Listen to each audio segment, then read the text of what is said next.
నమస్తే భయ్యా. నమస్తే. ఎట్లుందన్న కొత్త గవర్నమెంట్? వేస్ట్ ఉంది. ఎందుకని? ఏది రైతులకు అన్నాడు, అదే అన్నాడు, ఇది అన్నాడు, ఏది చేయలేడు. అదేంటి ఏంటంటే ఏమందట్లేదు?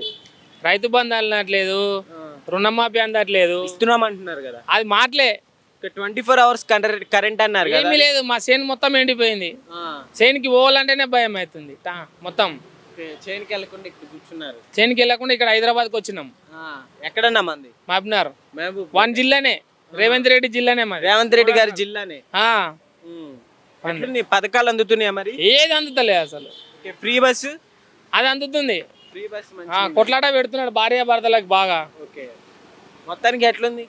వేస్ట్ అన్నది ప్రభుత్వం, వేస్ట్ ఆడు. ఇంతకు ముందు ఎట్లుంది మరి? ఇంతకు ముందు బాగుండే, టీఆర్ఎస్ అన్ని అందుతుండే, అమలు సీన్లు అయినా ఈడైనా అన్ని ఉండే. ఇప్పుడైతే ఏం లేదు, వేస్ట్ గా ఉంది. ఎన్ని రోజులు అవుతుంది అన్న గవర్నమెంట్ వచ్చి? కొద్ది రోజులు అవుతుంది కదా. కొద్ది రోజులు అవుతుంది కానీ కొద్ది రోజులని ఇంత కలుపుతుంది కదా ఆడు. కొన్ని పనులైనా చేయలే, ఒక్కటి చేస్తలేడు అసలు ఆడు. అస్సలు ఏమీ చేస్తలేడు, ఒక్కటి కూడా చేస్తలేడు ఆడు. ఏంటంటే పేరుకి ఆరు గ్యారంటీలు, 7 గ్యారంటీలు అని ఊర్లో మొత్తం వచ్చి అన్ని టూప్ టాప్ చేసిండాడు. ఏ గ్యారంటీ లేదు.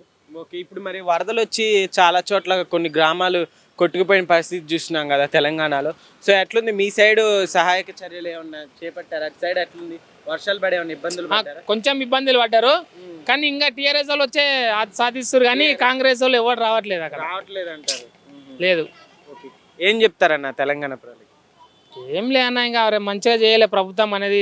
వాడిని గెలిపించింది ఎందుకు, ఒక నాయకుని చేసింది ఎందుకు? మంచి పార్టీ అది. టీఆర్ఎస్ పార్టీని ఓడగొట్టిని ప్రభుత్వం ఇచ్చారు కాబట్టి దానికి చేయలే. చేస్తే దాని యాల్వి ఉంటుంది దానికి. ఆ ఉన్న యాల్వి కూడా పోయింది ఇప్పుడు దానికి. ఇంకా ఏమైతే త్వరలో ఇక కథ. ఓకే భయ్యా, థ్యాంక్ యూ.